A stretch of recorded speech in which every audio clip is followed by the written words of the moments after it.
Le pensophone. Écoutez, il y a tant à voir. Le travail, machine à remonter le temps. Par Jean-Christophe Blondel, professeur de philosophie. Épisode 1. Il ne faudrait pas confondre le travail, qui introduit une dimension intellectuelle, et l'emploi, qui reste souvent du domaine de l'exécution. En 2007, on proposait au baccalauréat un sujet apparemment simple. Que gagnons-nous à travailler ? Beaucoup de candidats présentèrent la réponse la plus évidente, l'argent, oubliant qu'eux-mêmes, comme élèves, n'avaient jamais été rétribués. Si une certaine confusion s'empare des lycéens au point qu'ils proposent une réponse qui suppose qu'au quotidien, ils ne travaillent pas, c'est que, comme tout le monde, ils ont tendance à assimiler presque entièrement le travail à l'emploi.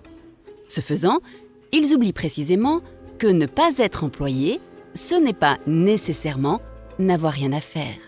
Que travailler, ce n'est pas forcément être employé. Et qu'être employé, ce n'est pas nécessairement travailler.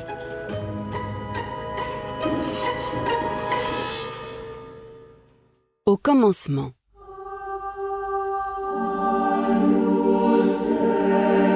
Si nous sommes ambivalents vis-à-vis du travail, c'est parce que, très tôt, il a fallu en reconnaître simultanément les bienfaits et le caractère profondément fatigant, usant, pénible.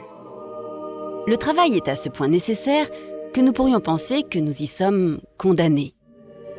Et c'est bien ainsi que la Genèse, ce texte fondateur de bon nombre de nos représentations, semble le présenter.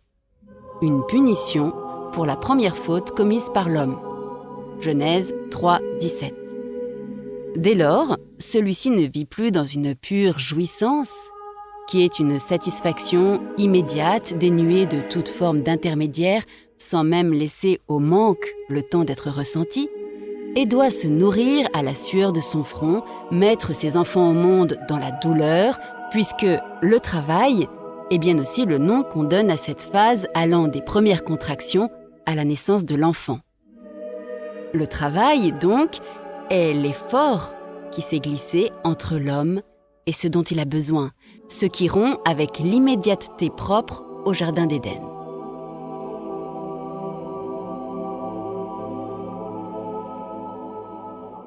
De manière assez proche, on trouve chez Karl Marx une conception très sombre du travail, qui pourrait faire passer celui-ci pour une malédiction. Il faut lire Marx, parce que tant ses héritiers que les ennemis de ceux-ci s'accordent pour reconnaître la pertinence de ses analyses. Ces manuscrits de 1844 sont un curieux ouvrage, mélange de prise de notes et de fulgurance. On peut lire ceci. Dès qu'il n'existe pas de contraintes physiques ou autres, le travail est fui comme la peste. Ce qu'observe Marx, c'est que le travail est profondément aliéné et aliénant. Aliéné parce que le travailleur n'est pas en possession de son travail. Quelqu'un d'autre que lui en tire plus de bénéfices que ce qu'il lui reverse comme salaire. Dès lors, contrairement à ce qu'on pense couramment, on perd de l'argent quand on va travailler, puisqu'on est spolié de la plus-value générée par son travail. Aliénant, le travail l'est aussi quand il contraint celui qui travaille à ne plus être lui-même. On peut penser aux employés sur les plateformes de télémarketing, à qui on demande de changer leur prénom, de gommer leur accent, de sourire au téléphone, parce que le sourire, ça s'entend. Devant surtout prononcer des paroles dont ils n'ont pas le droit d'être les auteurs, pas plus que celui qui assemble des hamburgers dans un fast-food n'est autorisé à être véritablement cuisinier. C'est chez Albert Camus qu'on mesure peut-être le plus les conséquences d'une telle dépossession. Dans Le mythe de Sisyphe, il décrit le désespoir et l'absurdité de la routine laborieuse. Il arrive que les décors s'écroulent.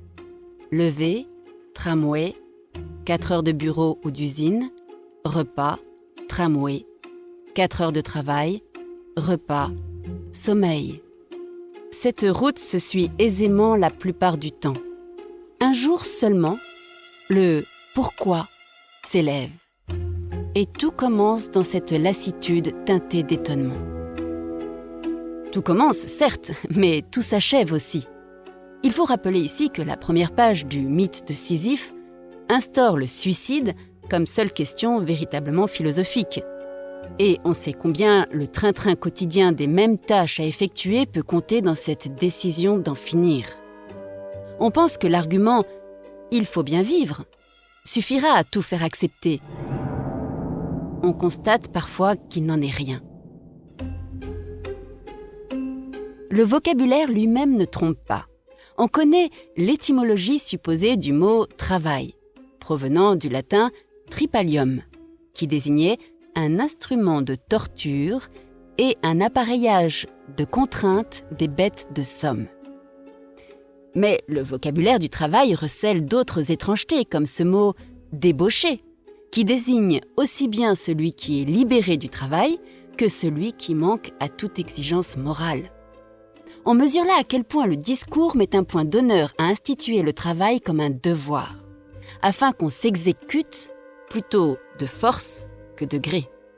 C'est donc le fait que le travail soit pénible et harassant qui justifie qu'il soit payé, et qu'on valorise à ce point l'emploi, conçu comme un devoir, en dévalorisant les activités effectuées par plaisir. C'est ce qui explique que, dans le débat politique, quand on cherche à démontrer la valeur du travail, c'est finalement de l'emploi qu'on fait la promotion. Pour autant, nous allons voir que chacun des arguments précédents peut être remis en question.